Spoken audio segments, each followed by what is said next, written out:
the quote-unquote realist view of the Ukraine conflict that you have been one of the most famous proponents of, critical of the actions of the West,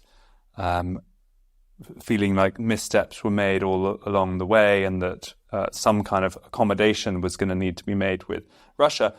If you said that 2 years ago, you would have been branded a Putin apologist.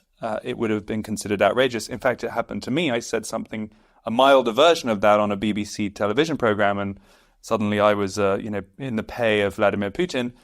Whilst now I hear people all across the political spectrum, including both sides of the aisle in the US, saying things like negotiation is going to be necessary, peace will only come through diplomacy, Ukraine is never going to reconquer Crimea, all sorts of things that were considered taboo 2 years ago. Do you observe that? Do you feel like the world has caught up with you on Ukraine?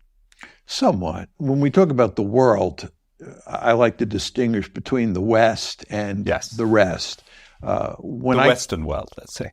The Western world has somewhat caught up. I think the key issue that has been on the front burner for a long time is who's principally responsible for causing the war.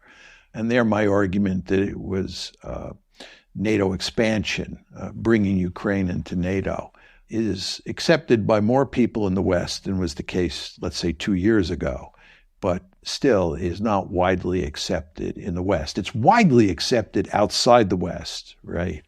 But in the West, I think most people still think that Putin is the bad guy.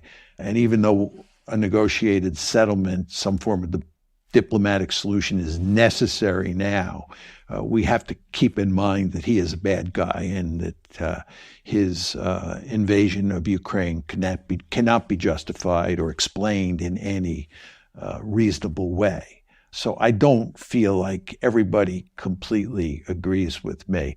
But the fact of some kind of negotiation being likely, perhaps necessary, now seems like a mainstream view. Yes, 2 years ago that was not. Yeah, there's no question about that.